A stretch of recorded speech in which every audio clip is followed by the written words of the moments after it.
So we're continuing to think about Joseph this morning, and our title, as I said earlier, is Good from Bad. Good from Bad. It depends sometimes on how you look on life as to how you see whether things are going right or wrong in your life. I wonder if you're a glass half empty or a glass half full type of person.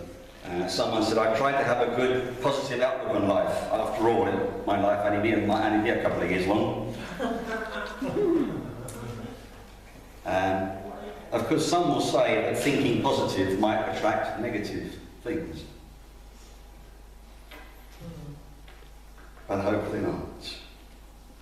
So we're reading this morning from Genesis chapter 45. Didn't write the number. Page number? 50. 50. 50. Good. Thank you. In the church Bibles. So before we read this passage, again I encourage you during the week as I read as one that you read the whole passage. I'm just going to read some of the verses this morning to you. But before we do that, let's hold the Bible in our hands. Let's declare just what it is that we are reading from this morning. I hold God's word in my hands. It encourages, directs and instructs me. Lord, speak to me now. This is why we hold this word so valuable. That it is God's word to us. And as you read this passage, day after day, as I hope you do this week, he will reveal new things to you day after day, because it is a living word. It is a word that will encourage you and correct you and instruct you as you read it. So we're reading from Genesis 45, page 50, and we're going to start at verse 1.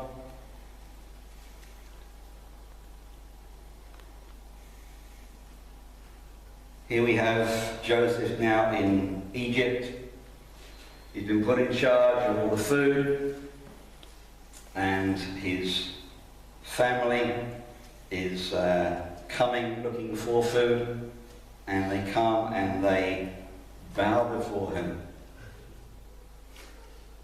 Then Joseph could no longer control himself before all his attendants, and he cried out, "Make everyone leave my presence." So there was no one with Joseph when he made himself known to his brothers. And he wept so loudly that the Egyptians heard him, and Pharaoh's household heard about it. Joseph said to his brothers, wait for the bombshell, I am Joseph. Is my father still living? But his brothers were not able to answer him. I'm sure they weren't, because they were terrified at his presence. Then Joseph said to his brothers, come close to me. When they had done so, he said, I am your brother Joseph, the one you sold into Egypt. And now, do not be distressed and do not be angry with yourselves for selling me here, because it was to save lives that God sent me ahead of you. For 2 years now, there has been famine in the land, and for the next 5 years there will be no ploughing and reaping. But God sent me ahead of you to prepare for you a remnant on earth, to save your lives by a great deliverance. So then, it was not you who sent me here, but God. He made me father to Pharaoh, lord of this entire household and ruler of all Egypt. Now hurry back to my father and say to him, this is what your son Joseph says. God has made me lord of all Egypt. Come down to me, don't delay. You shall live in the region of Goshen and be near me, you, your children and grandchildren, your flocks and herds and all you have. I will provide for you here because 5 years of famine are still to come. Otherwise you and your household and all who belong to you will become destitute. Wow.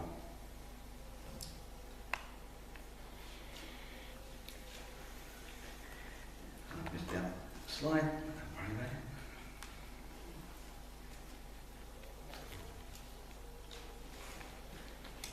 Actually, for this message this morning, I want to particularly acknowledge a pastor called Don Schultz.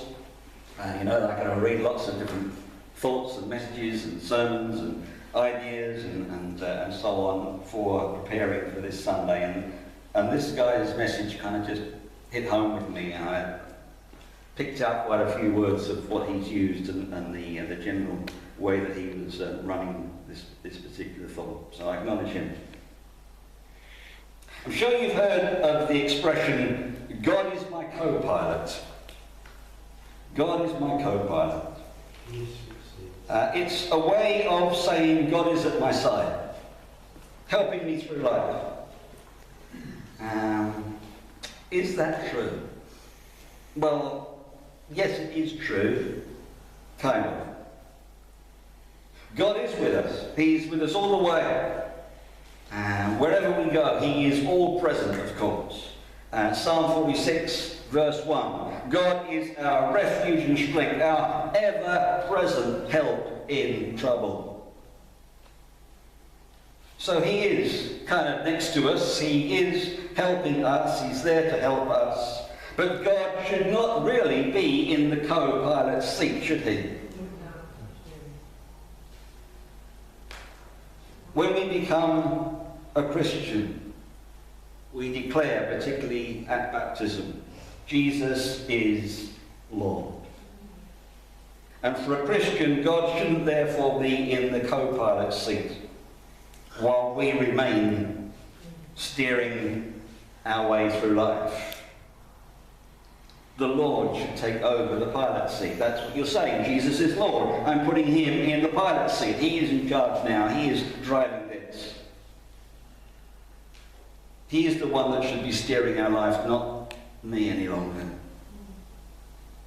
And that's what Joseph seemed to believe. Look again at what he said to his brothers. Because it was to save lives that God sent me ahead of you. But God sent me ahead of you to preserve you for you a remnant on earth, and to save your lives by a great deliverance, so that it was not you that sent me.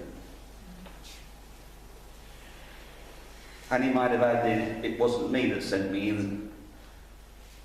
It was God. It was God who did it. He was the one that drove me here. He was the one in the pilot seat. And so people ask, of course, why do bad things happen to good people? I'm sure you've heard that, you've not asked it. Why do bad things happen to good people? Why are things going wrong in my life? Why me? Why is this all happening? So, you remember the story of Joseph's brothers, that they sold Joseph into slavery because they just couldn't stand him any longer. And you might say, well, why? Why would they do such a thing? Why would that happen to him? Why would God give Joseph a dream? Why would God give Joseph this vision, as we looked at last week, where his family were bowing down before him? And then, with that big dream, then getting the brothers to sell him, for him to then be a slave in a strange country, for him to be falsely accused, for him to be put in prison, for him to be forgotten by those who promised that they would help him get him out of prison. All of those things happened to him. You think, why did all those bad things happen to Joseph, who had this dream from God? Why would God allow all of that? Well, God, of course, allowed that evil to take place and used that bad thing for something very good.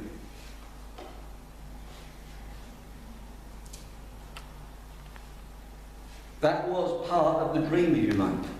In order to get to the end result that God had given him in that dream, he had to work around it until he got there. God had to kind of drive him in the pilot seat around all those bad things so he could get to that place in Egypt where he would be in charge of the food and get the family into the land of Egypt. God knew that there was a famine coming, and it would be a killer. Remember the Lord called Abraham? We looked at that some weeks ago. We called Abraham to father his people. You will be, your descendants will be more than you can see in the stars at night. God hadn't forgotten that. He hadn't changed his mind. This family that came from Abraham was now Joseph's family. And God was not going to let them die from famine. So he gave Joseph the dream. He went through all of those, seemingly bad things to get to where he was at this particular point. 2 generations down the line from Abraham and this family, God's people were in trouble, potentially death from starvation. Remember, this was the family also from whom the Saviour came. Generations down the line. So this people needed rescuing, because if they didn't get rescued, they didn't get fed, they didn't continue, then our Saviour wouldn't come. And God knew this was the line, this was the purpose, this was the way to go. And so God had a plan that he would save all those people and that family line of Jesus Christ the Saviour through one man, Joseph. And that was a very turbulent ride for Joseph, for a good thing to come at the end. But God was Joseph's pilot. And to get Joseph to rescue this important family, his family, Joseph had to go through all that he went through. And God piloted Joseph's life through to something new. Something no one could have even anticipated at that stage earlier. But Joseph recognized this, and Joseph respected this. How do we know that Joseph respected God's plan? Well, because of the way that he treated his brothers. Because Joseph, of course, could have sinned at this point when his brothers turned up at the doorstep. But he didn't. He could have held a great grudge against his brothers who did what they did. I mean, what family would really throw their brother, their sibling, down a well and then sell him off for some money to be a slave somewhere? He could have really gotten revenge on them in some way because he was in great power at that stage. He could have just hated them for what they did. But he didn't do any of those things. Instead, Joseph respected God's plan, and he said to them, do not be distressed. Don't be angry. Don't be angry with yourselves. Now you've got to face to face with me. You could kind of beat yourself up for what you did, so but don't. Let's just don't. And Joseph forgave them. And more than that, he saw that God had fulfilled what Joseph had seen in that dream all those years beforehand. This was God's plan. And suddenly, at this point, when the brothers walk in to be in front, have an audience with this now great leader, Joseph, suddenly it all comes together. Suddenly Joseph remembers, well, not suddenly remembers his dream, but he kind of sees his dream come to fruition. His brothers are coming in and they're bowing down before him, just as in the dream, before the brothers sold him on. And God was the pilot. Got him through. I wonder, do we recognize and respect God's plan for our own lives? Do we give him the steering wheel of our life and allow him to take us wherever he knows is best? That's a real hard one, isn't it? That we allow God to get us to the finishing point without kind of grabbing hold of the steering wheel. You know, if you've been in a car with perhaps a son or a daughter or whatever and they're learning to drive and you kind of see them steering the wrong way or whatever, you're just... And I wonder if we sometimes do that with God and we kind of don't trust him. No, not that way, not that way, no. I mean, Joseph could have done that a lot of times.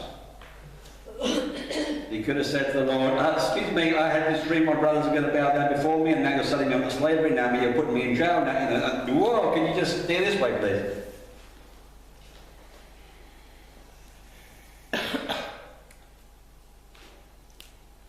And the journey Lord takes us on, he sometimes takes us through turbulence. Let's get back to the pilot.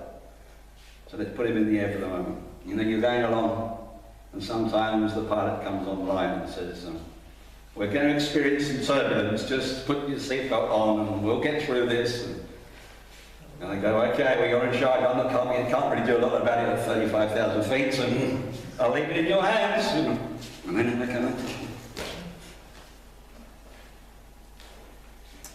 And the Lord sometimes takes us through turbulent situations.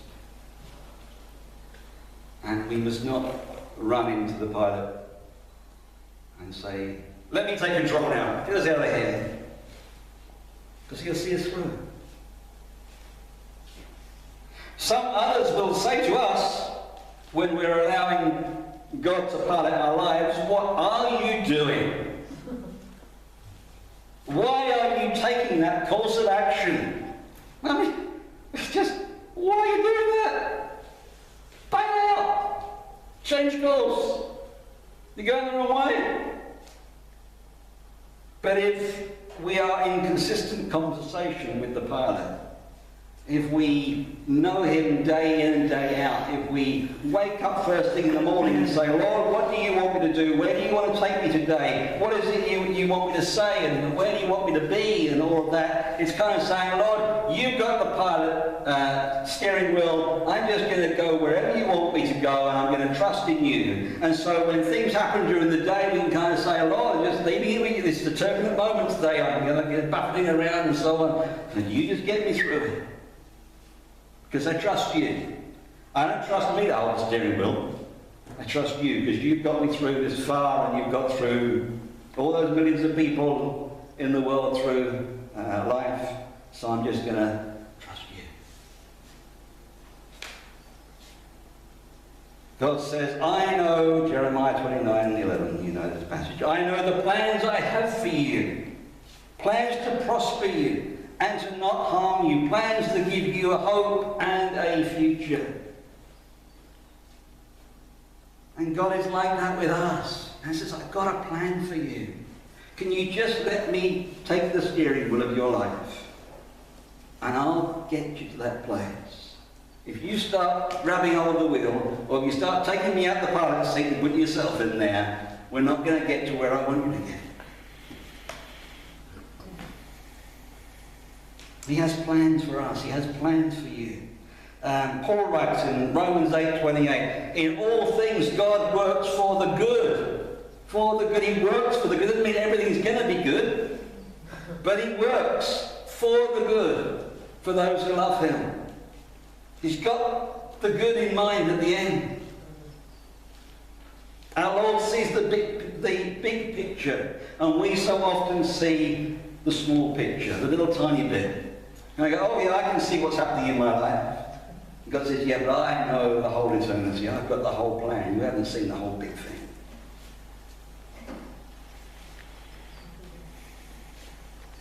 God has plans for us as a church. God has plans for you as an individual. Do you know what they are? Have you even asked him, Lord, where am I going today? Where am I going this week? What do you want me to do? What ministry do you want me to be involved with? That person I've named on the board? How am I going to talk with them this week? Do you have a vision? Do you have a dream, depending on your age? Or have you kind of dismissed it over the years? Oh, well, it didn't work. I thought this was... I mean, you can just imagine Joseph. He had that dream of his brothers bowing down. And suddenly they grab him and throw him down a pit and then sell him on. It's kind of... That wasn't how I envisioned the dream was going to end up. Perhaps I got it wrong. I'll just bail out now. But he didn't do that. And sometimes we in our lives, we kind of think, yeah, I know what God wants to do. I've got this direction in my life. And something comes along and kind of, we seem to be going in the wrong direction. Oh, well, perhaps it wasn't right. And we ditch it. If Joseph had ditched that dream and that sense of God directing him early, you know what would have happened. Ephesians 2 verse 10. We read that God wants us to do good works which he has prepared in advance for us to do. Prepared in advance for us to do. It's not kind of like, a day-to-day routine, as much as we should ask God in the morning what he wants us to do today, but there is a bigger plan, there is a bigger picture. And God has planned that out. It's not as we wake up in the morning and go, I've got a couple of jobs for you to do today. He's got a bigger plan.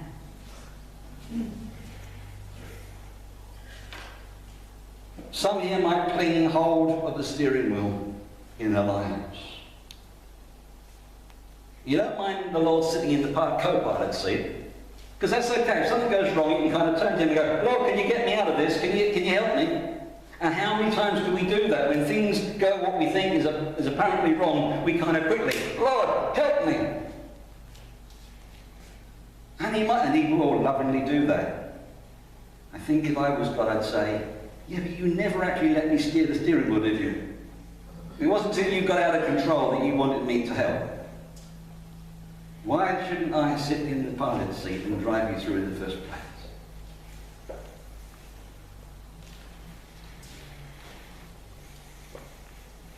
The Lord should drive. The Lord should steer us through. The Lord should direct us in our lives. Even if it's not an easy road. Because he knows what's best. He will do what's best. He will get us to where he wants us if we let him. And then we will play some amazing part in his eternal plan. I noticed something in this storyline. Joseph was sold as a slave. Jesus was sold for 30 pieces of silver, the price of a slave. Joseph was rejected by his brothers. Jesus was rejected by his own people. Joseph was falsely accused and forsaken in prison. Jesus was falsely accused and forsaken on the cross. All that happened to Joseph, all that evil that happened to Joseph, was used by God to save lives. And all that evil that happened to Jesus was used to save you and me. Do you know you're saved? Do you know God's plan for your life? Or at least the direction you should be going in? How much do you understand of God's love and purpose for you? See, God's ultimate plan is that you and I should have faith and trust in him. And trust in Christ our Saviour. And kind of give him control and say, I just want to follow your plan, Lord. Because I know I'm going to end up in glory with you forever. So can you just show me where I should be going while I'm here on earth to get me there? Will you give the Lord the pilot seat in your life? I pray you will. And let's pray now.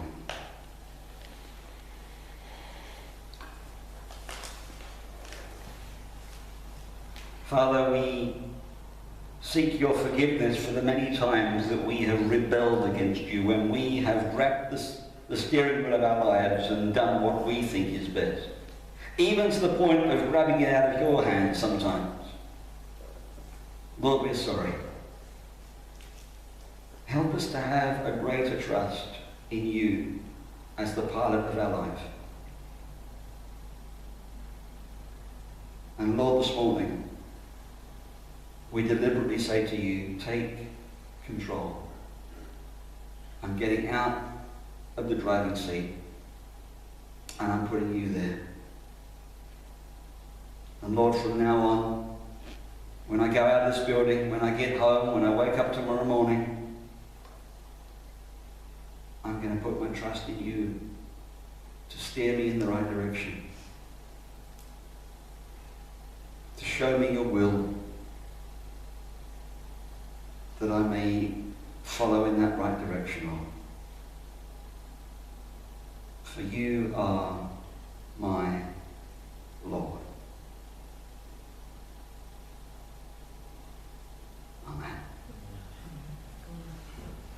Amen.